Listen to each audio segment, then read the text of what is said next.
We live in a fantasy world now. Reality has been destroyed. This is the time that you really need to pay attention. The probabilities are overwhelmingly on gold's side. That is the best environment to see gold increase its value. Welcome to Palisade's Gold Radio. I'm your host, Tom Bodrovics. Joining me today is Vince Lanci, founder of Echo Bay Partners and publisher of the Gold Fix Substack. Thanks for joining me today, Vince. Thanks for having me back, Tom. Good to see you.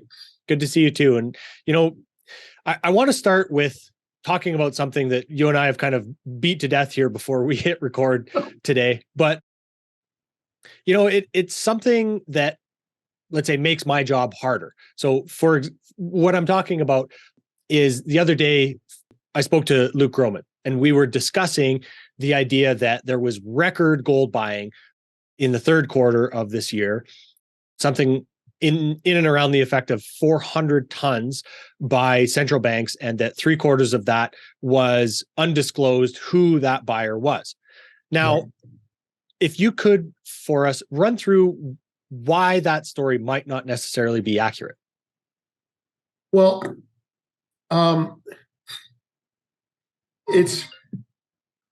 that's the central bank telling me not to talk about this. Let me put this on mute. It's like, you're not allowed to talk about that.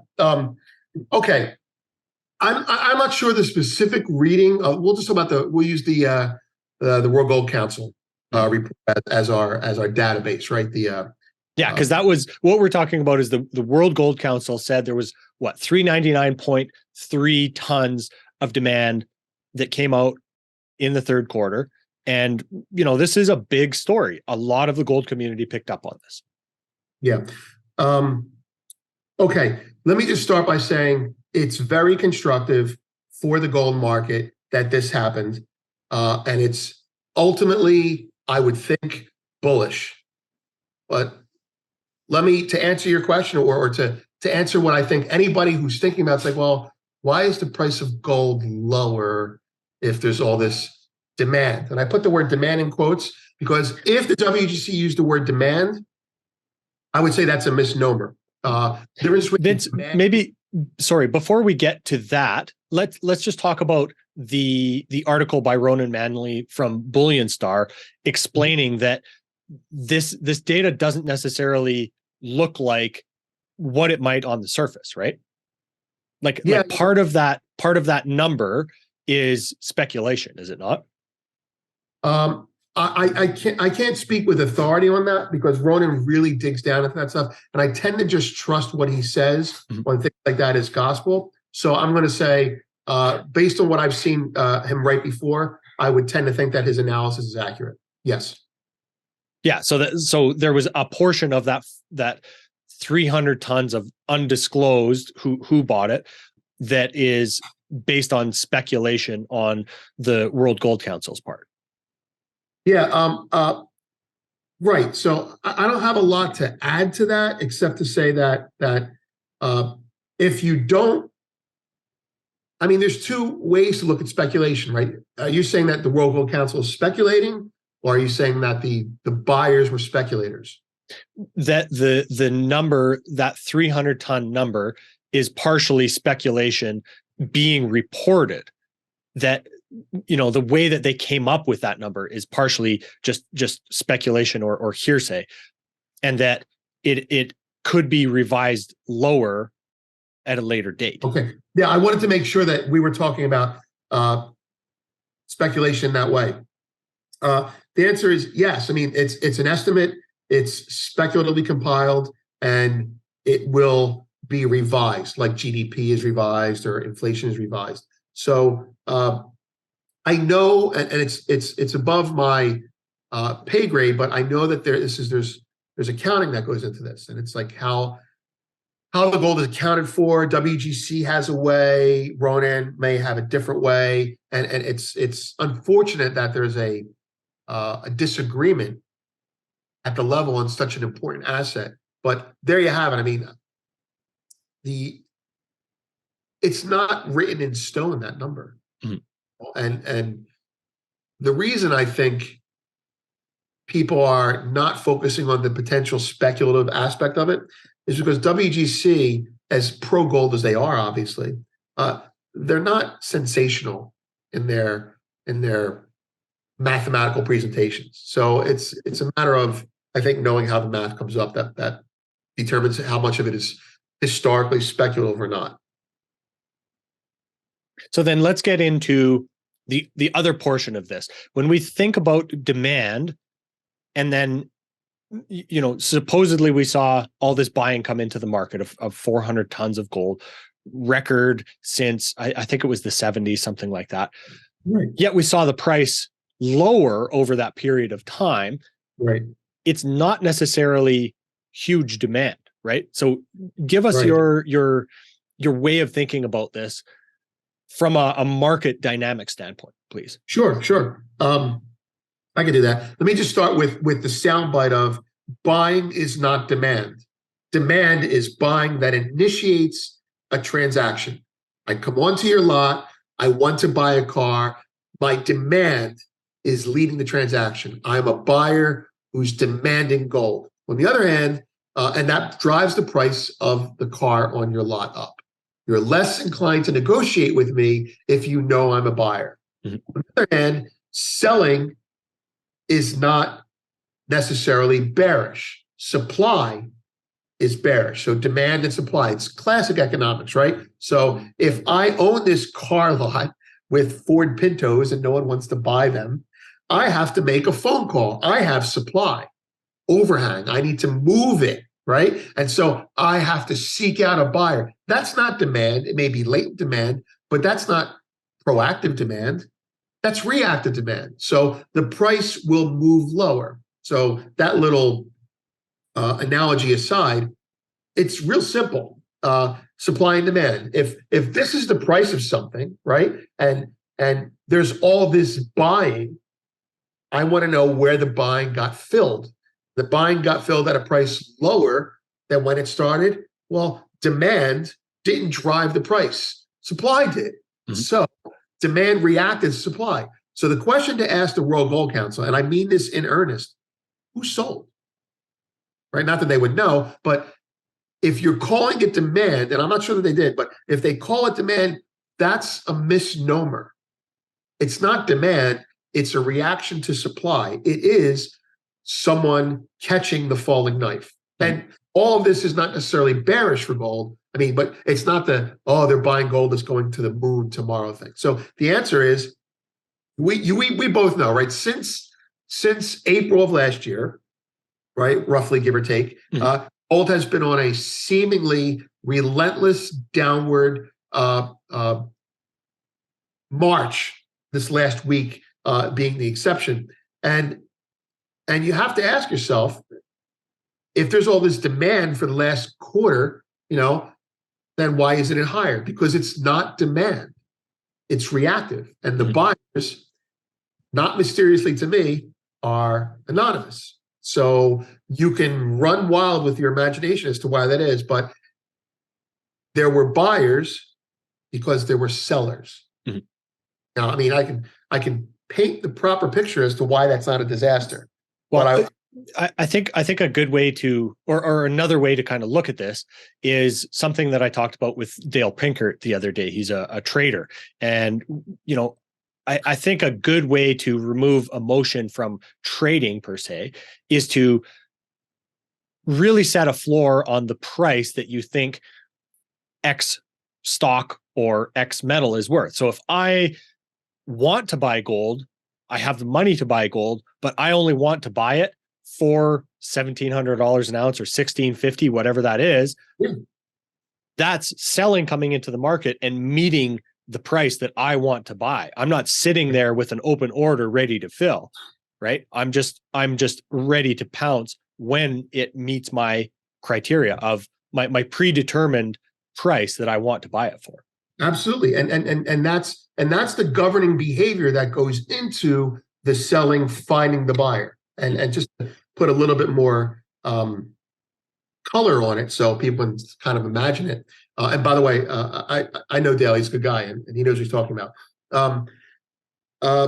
Okay, so to elaborate on what you're saying, we want to buy something. We want to buy a house. Well, we put our price in below the asking price because that's the price we can afford. We have our criteria, as you said, this and this match up, my cash flow, and that's our price, right? When you want to sell it to me at that price, and then we go away. So you could envision a big buyer, whether it be a central bank or whether it be an investment fund or whether it be what's the phrase they're using?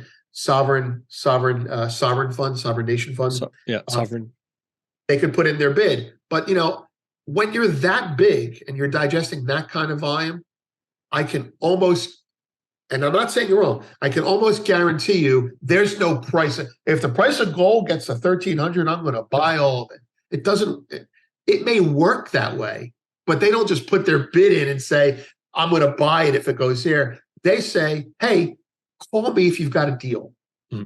And so if you've got all this gold to sell, now we're at our used car lot again, looking to sell these Pintos. It's like, you told me you'd be a buy. You told me to call you if Pintos were going to go for $100, and gold's not a Pinto by any means.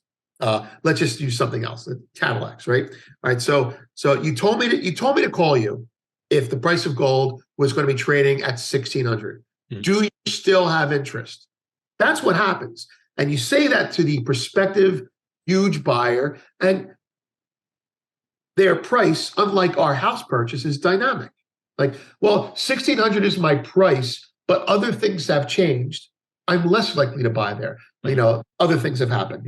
There's war. Maybe I'm a buyer. Maybe my price is adjusted based on my current account deficit, what have you. But the point is, the big players want to be touched base with, if I can use English like that, when there's a big deal going down. So let's pretend two things happen. One is you've got your big player who says, I'm a buyer at this price, but it's not set it and forget it. It's call me.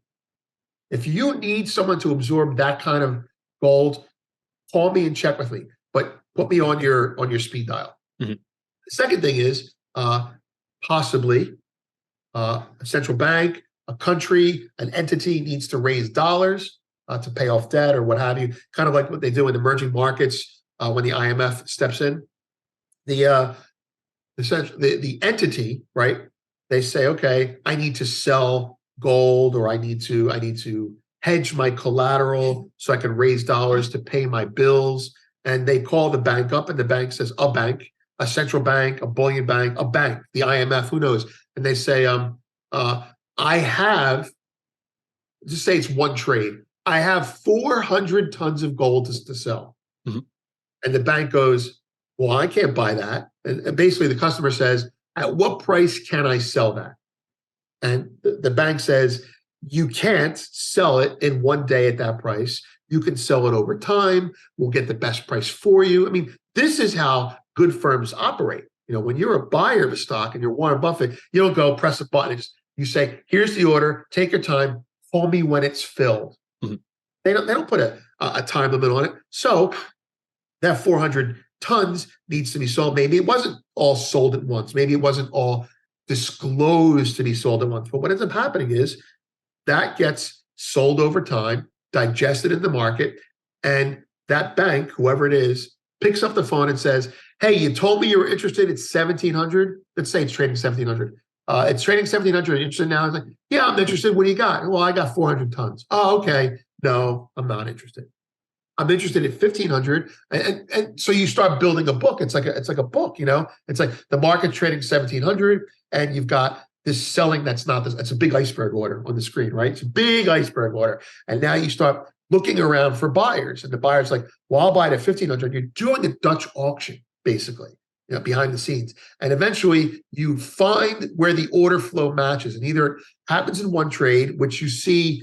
Sometimes you'll see it in gold at night during thin hours. Like, how could they sell it Sunday night at 8 p.m.? Well, that's because you weren't there to get in the way. And that's a little paranoid, but that's how it works. But it can be another market at that point too, right? Yeah, exactly. It could be a completely other market. So what happens is you get these buyers, and maybe the buyers aren't going to buy in one shot. Maybe they say, I will buy on average at a 20% discount to the current price over the next 3 months. And you have a deal, you have an investment banking deal that's negotiated that way. And it's not one private placement, it's done over time. And the reason, not to digress, but the reason it could have been done over time is because maybe the entity didn't know how much they had to sell.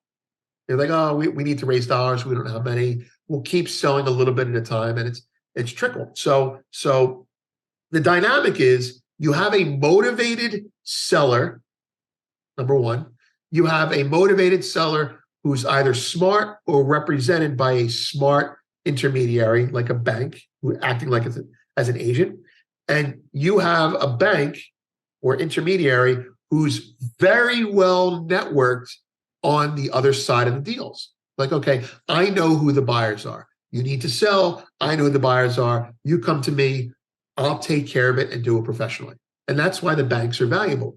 And so in my scenario, which is complementary to I believe the concepts that you're talking about, you have a market that's not walked down, not manipulated. They're trying to get out, and they get out, and you get 400,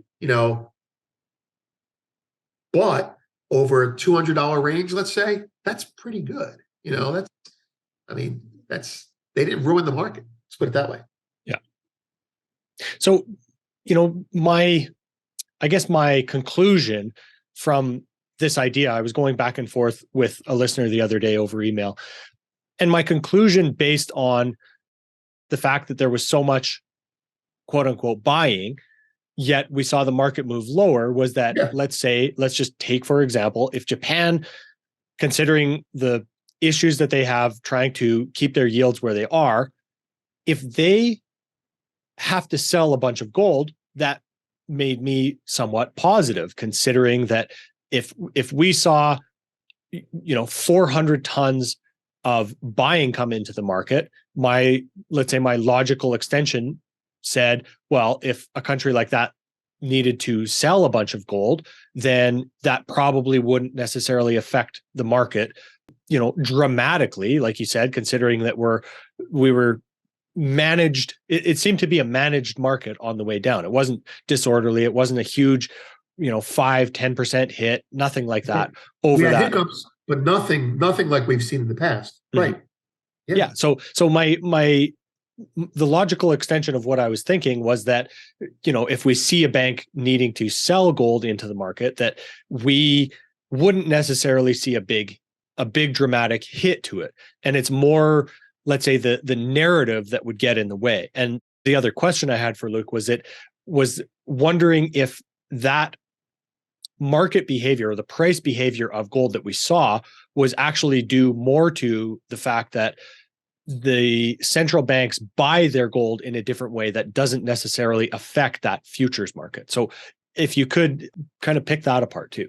Yeah, sure. Okay, let's without being too pedantic, let's because I know that I can do that as I reason out loud. Let's go through like the concepts I think that Luke and you were talking about, and your listener offline. Okay, first of all, I think you and I agree, and probably the other people that we mentioned here agree, that there may have been buying, but it wasn't initiating demand. It was initiating supply that sold first, and the buying reacted to the selling. If we agree that that's true, and we agree that let's just say it's 400, let's just say it's 400 tons. 400. And that would fit the price behavior over the last quarter. Right. So that analysis of supply demand market structure corroborates the analysis of price, which is what you just said. So the second phase for me is, okay, that explains everything, and there isn't anything else that explains everything that doesn't fall into they're manipulating the market. We're not talking about manipulation right now. They're not manipulating the market lower to buy it.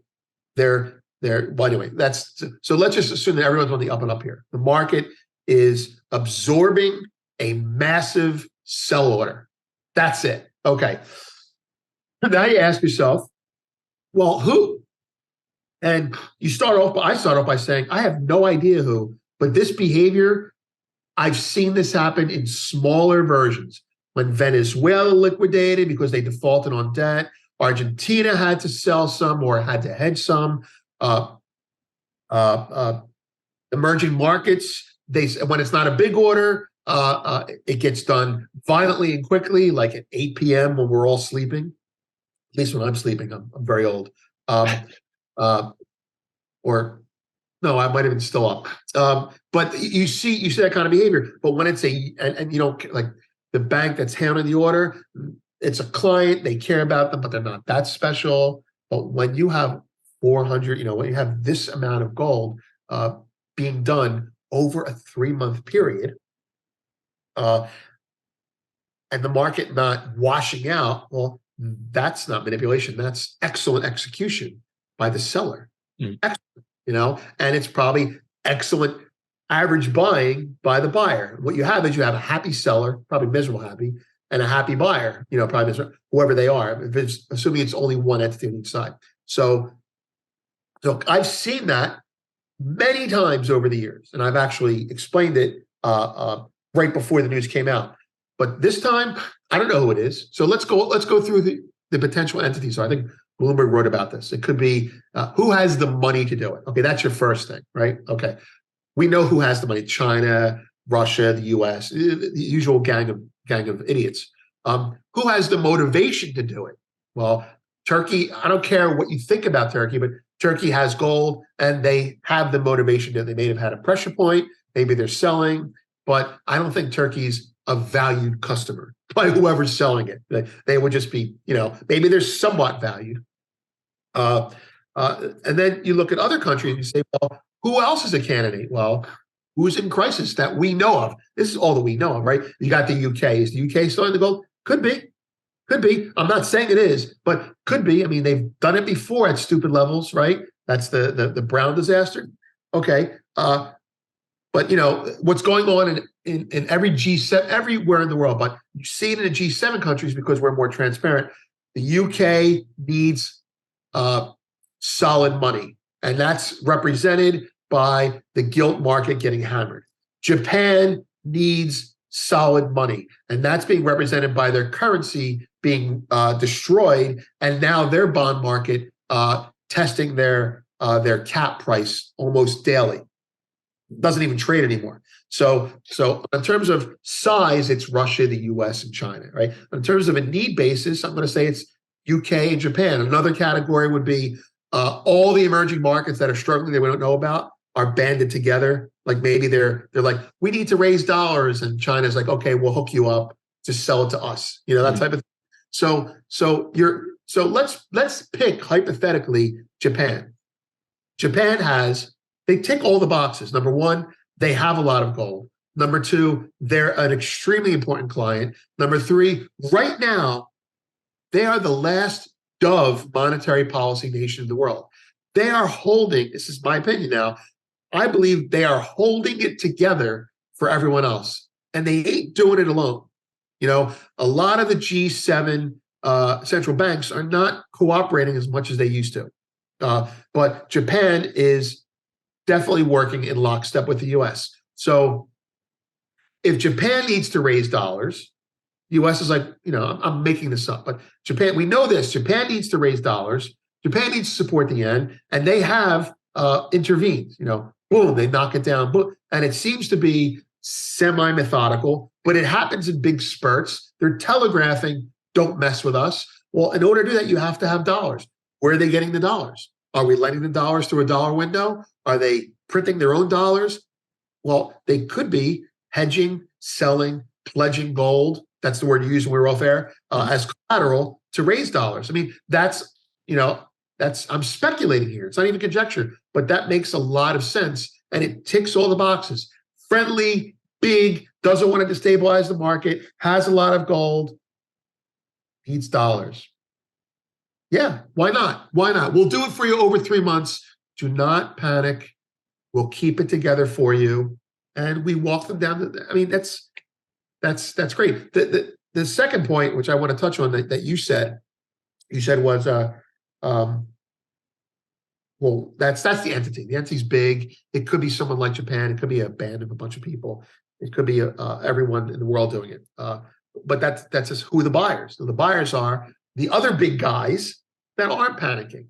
Maybe Russia's panicking. I don't know. China, maybe they're panicking. I don't know. U.S. Maybe, but the point is we're in a better situation. These three countries are in a better situation financially. And which brings me to, I'm at the next level thinking about a trade now. If you don't see gold demand in Q4 be as high or approaching that level as it was in Q3, that's not bearish. Mm-hmm. That means the selling might be done. That's all that means. So the depression from the seller is over. I'm not sure I addressed everything that you wanted to touch on there, but yeah, I mean, it's you bring up a very thought-provoking concept, and I'm paying attention. Yeah. So then what is, obviously, like, we're talking on the 9th of the afternoon of the 9th of September, we saw pretty much everything get hit today after the midterms, somewhat except for gold. So what is your, let's say, working theory on gold's behavior over the last week? And that relates to what we literally just spent it does all this time explaining. For the last week, well, I'll try and go through it in bullet point fashion, because there's a lot of moving parts that are coalescing still. The first thing is there are reasonably two reasons that gold rallied, event-wise. The midterms may have made some people, remember, it's the gold market and the silver market are being driven right now in futures by shorts covering. Don't call it a short squeeze, but it's shorts covering. And the shorts are covering because they're nervous. Why are they nervous? Well, the midterms are coming. I don't know. Let's cover some. What else? The Fed might ease, or the Fed might stop tightening so much. Let's cover some of our shorts. And by the way, that is very prevalent. Like silver is easier to see. Gold and silver were sold when the rate hikes started, because if there's going to be a recession, I'm long stocks. Let me sell some. The CTA starts selling metals as a hedge. It's basically a speculative hedge on their equity portfolio. And now they're reversing. That's why you had that 8% rally in silver, which brings me to the last week or so. Gold rallied over 3% one day. Mm-hmm. And I almost had a heart attack watching that. And I almost had a heart attack because statistically, if you go back and you do a back test, I did it to 93. I don't have it lately because I don't have to do it. I'm right. It's like every time gold goes up 2%, it almost never follows through in the next week. That's my statement. I'm sticking with it. The data was like this. From 93 to 2008, it was like, if gold goes up 2% in any one day, over the next 2 weeks, it will be down 5%. Mm-hmm. So it's almost like, this is where you get a little bit market management. They don't want it to go up too fast. And I'm a strong proponent of the fact that they don't care about the price. They care about the speed that it gets to the price, because it looks like things are going back to the whole Greenspan stuff we talked about. So when gold goes up 3.25% in a day, and it hasn't done that ever. Look at the up days that gold has had: 2%, 2.1%. The big up days, never more than silver's up 50%. Exaggerating, obviously. Gold's up 1.95%. It's like it's almost like a cap. So it goes up 3.2%, and I go, oh, somebody must have been asleep at the wheel. There might be much bigger fish to fry that they'll come back to, and they'll just take care of it the next day. And mind you, I'm a habitual bull, but I have tactically I will be very bearish sometimes. Like, oh, this is going to go down over the next couple of days. It's like a salve to stop me from crying when it does go down. And it didn't. And I went, oh, okay. Next day. And then we have a 2% up day. And I go, wow. Right. And these up days correspond with shorts covering, the dollar weaker, people looking at the Fed, possibly not raising rates as much in the future. And then the midterm starts to become a factor. And I go, well, those are the catalysts, all those events. Oh, this is a story. We're worried about it. But gold's going up, and where's the selling? Or as one of the subscribers to the newsletter, who's a a mutual friend of mine on Twitter. He calls it Mr. Slammy. When is that going to happen? 8 a.m., 7:30 a.m. And Mr. Slammy has been absent. And we joke about it, saying we want it to happen, otherwise we'll feel unfulfilled. So anyway, it hasn't happened yet. Can it happen? Yes. Will it happen? Certainly. Okay. Will it happen to the extent it's happened in the past? I don't think so. And the reason I don't think so is because behaviors don't change. They will continue to hit it when they have an opportunity to. But the depth of hits in one day is not what they used to be. So, for example, look at right now. It's not always this way, but look at right now. Right now, there's no selling. There was natural selling for the last 2 months. I can't believe that there was, but there was. It wasn't coming from the miners. But the last week or so, stocks are up 1% because the Fed might not raise. Gold's up 2%. I'm like, oh, that's gold. The point is, if we have a QE or easing event, every dollar that's printed, for lack of a better word, 85 cents goes to stocks, 5 cents goes to gold, 10 cents goes to something else. Well, now it's like if they print a dollar, hypothetically, 50 cents goes to stocks, 20 cents goes to gold. So there's less selling. And so as a flow trader, which is what I primarily am now, if the funds are short and the funds have been selling, and we are now in the part of the year where there is no organic, speculative, or investment buying, that starts after November, then these rallies are short covering. Historically, in the past, though, when the bearish news comes out, gold goes down as much or more than it rallies. Mm-hmm. It hasn't happened yet. And until it happens, I'm constructive on it. So I'm trading from the long side again. But I'm not married to it. I'll get married to it after Thanksgiving. So I hope that explains it. But it's the market is making higher highs and higher lows during the bad news days in the stock market. That's the one sentence way of answering your question. Mm-hmm. So, Vince, you and I talked a little bit about the report that Goldman just put out about being very bullish for gold. So how does that fit into these market dynamics as well? Okay, sorry. I thought of a different question as you were explaining that. You said, well, I'll come back to that one because I want an answer for that. But the other one that I think ties into that, you mentioned you might be married or more convinced of that bullish action after Thanksgiving. So does that tie in the idea of buy season for these larger institutional funds? Yeah. That's actually the good leading question to figure out this Goldman report and how to look at it. Yeah, that's actually right.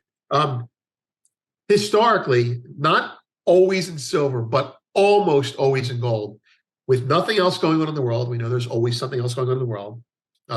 Gold will historically make a high in August or September and a low in October, November. Mm. And I call that sell season, right? That's what I call it, right?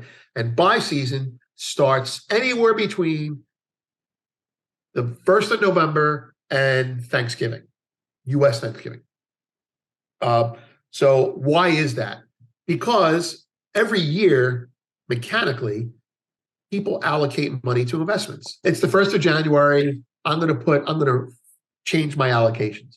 And when that happens, money moves around. Sometimes it's new money coming in. Sometimes it's old money moving from one asset to another.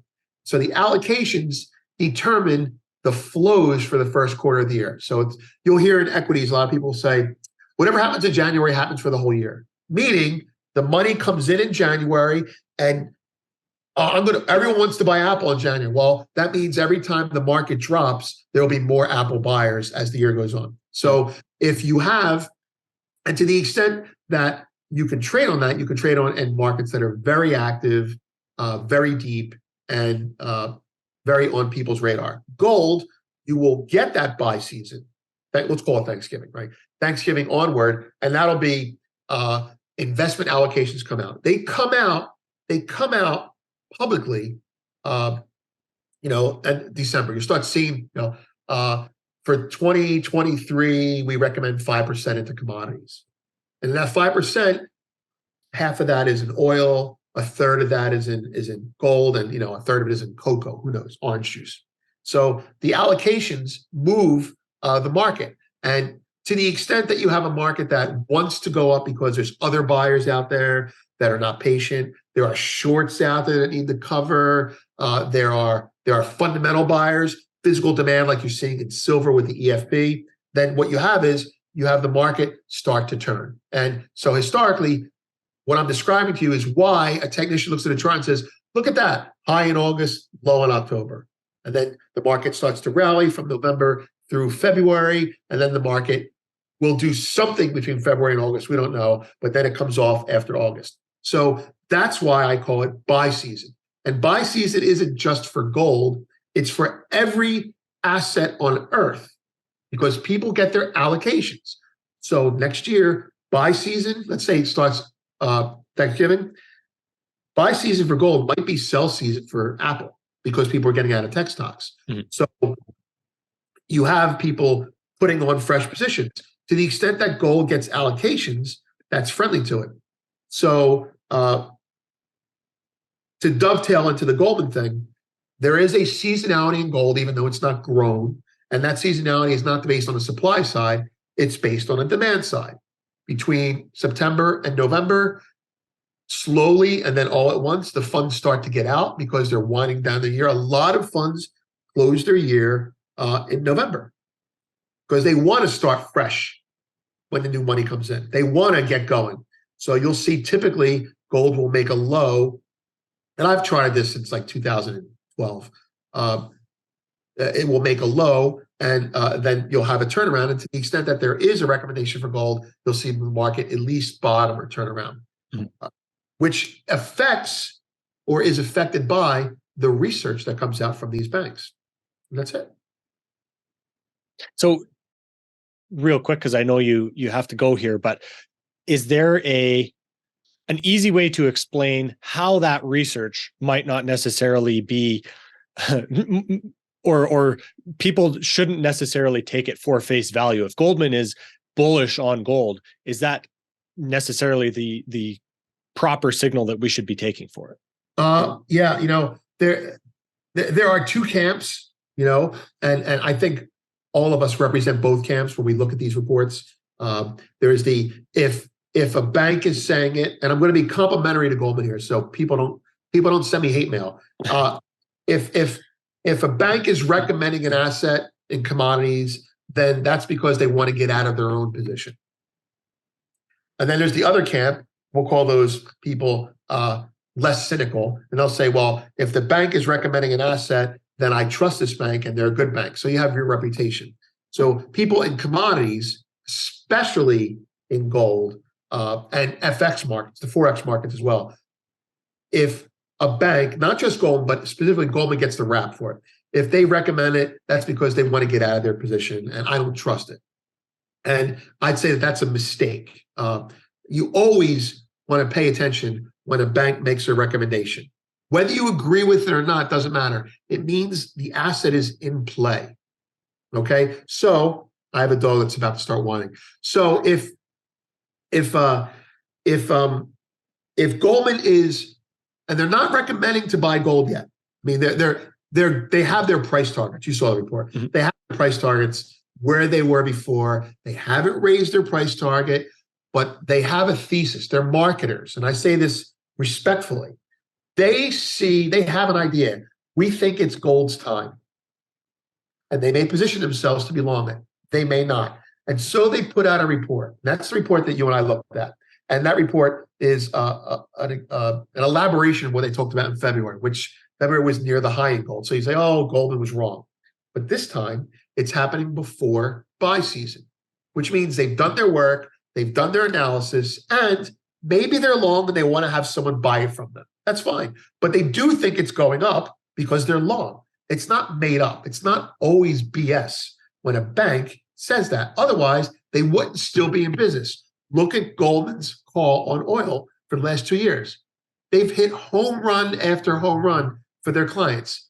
So stop, I'm not talking to you. It's like, so stop dismissing them out of hand. That's, that's wrong. So the report today that I said it's on the Substack for premium guys. If I could just be so bold there, the report today goes through something. It looks kind of innocuous. It's like, okay, it's the same old. Gold's a buy because central banks are buying it. Gold's a buy because it's shiny and yellow. And you go, okay, this is like your typical nonsense sell side research. And I go, no, this is not. This is a thesis. This is a narrative. And their clients are reading that. Get very granular here. And their clients are reading that. And if their clients agree with that, then Goldman will do more work. And that more work will come out with a recommendation. And then you'll see other banks do it because they operate very familiarly. So that's what happened in oil last year. If you watch oil last year, that's what happened. And the reason that I'm pro Goldman right now is because when it comes to equities or it comes to calling macro events, I don't pay attention to them. I mean, I do pay attention to them to see if I agree or not.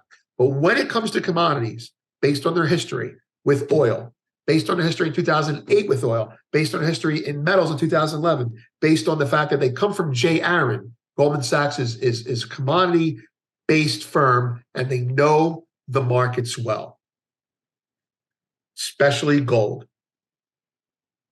So if they're talking about it, I can tell you at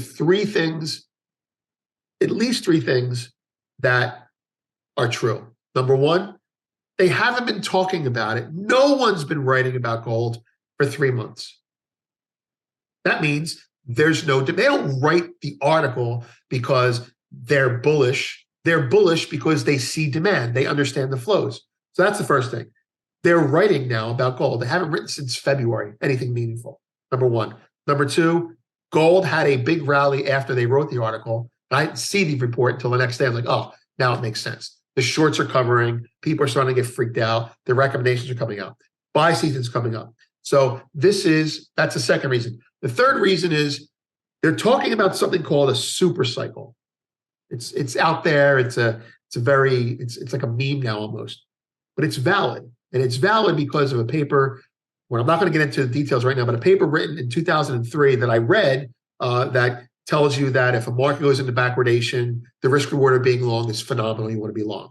And they applied it in oil and it worked. They applied it in copper and it worked. Now they're not applying it in gold. Gold doesn't go into backwardation, but they are saying commodities are going up. The super cycle is still in play. We're not backing off. We're buying the dip. And I say, if the markets move higher, they're going to press their bets. And so this report is valid. If you want to say that they're using this to get out of their gold, they want to be cynical about it, that's fine. But they're going to get out of their gold probably higher. Hopefully I'm not wrong, but that's it. The report is important. The next report will tell us if gold goes up $50, the next report you have to be like, well, gold's going to the moon. You have to say, well, I'm not so sure about that. But if the market drops like oil did when the war started, before the war started, Goldman and JP Morgan came out and said, they said it to their good clients, we're buying this dip. Our thesis is not invalidated. Now, of course, they were nervous, but they bought and they acted. So if gold goes up $50 and Goldman comes out and says, we think gold's going to infinity, it's like, okay, maybe I'll play a little bit, but I'm not going to take it seriously. But if gold drops $50 and they say, we're unchanged in our thesis, then you should be confident. So the next report will tell me if we should double down or if we should back off. But right now, I'm getting ready at buy season approaching and determining how buyish I am. Does that explain it? I think that explains it, right? Yeah. And I like the new word, how buyish I am. I like that. Yeah, how buyish. But do you have a list? No, I'm just something like that. Anyway, yeah. Kind of like I'm peckish for buying, right? Yeah. I'll nibble, Vince, right. I want to really thank you for walking us through all these different ways to think about narratives, information, and especially the ways to think about the price action and the who is the one initiating the transaction. I think it was a really valuable talk here. Of course, you do the Goldfix Substack, available at vblgoldfix.substack.com. And hopefully we can appeal to Elon and get you reinstated on Twitter, because your Twitter has been frozen for a little bit. I know. I made a backup account right now, but I don't dare say anything. I built it. I think the reason that it happened is because I've been throttled for a long time because of probably some political comments, mostly because I attack financial journalists that really aren't that much of journalists. But I think what happened was, as the Elon Twitter trial was coming up, there was going to be depositions. They're going to depose Elon. They're going to depose, I'm not sure how to say his name, Parag. I put a tweet out saying, I know this has to be it. I put a tweet out saying, this is really cool. Will Parag be deposed on Twitter Spaces? I think, and I tagged them so that they know. And like the next day, I was gone. So that must have been it. So if Elon sees this and he has a sense of humor, please let me back. I don't have 100,000 followers. If I did, they probably would have me back because they make money off of me. But yeah, that it would be much easier for me to come back. Yeah. Well, we'll make the appeals if we can, Vince. Thanks so much for your time today, man. Really appreciate it. Thanks for having me on. It was a hoot. For anyone that's interested, Vince reached out to me after the show and set up a 20% off coupon code for his Substack. So if you'd like to read more about all of the topics that we talked about today, click the link in the description below and find it there. Thanks. This podcast is for general informational purposes only. Nothing on this podcast should be taken as investment advice. Guests on this show are not compensated for their appearance. Listeners are urged to educate themselves and make their own decisions. Do not base any investment decisions on the information contained. To view our full disclaimer, please visit our website.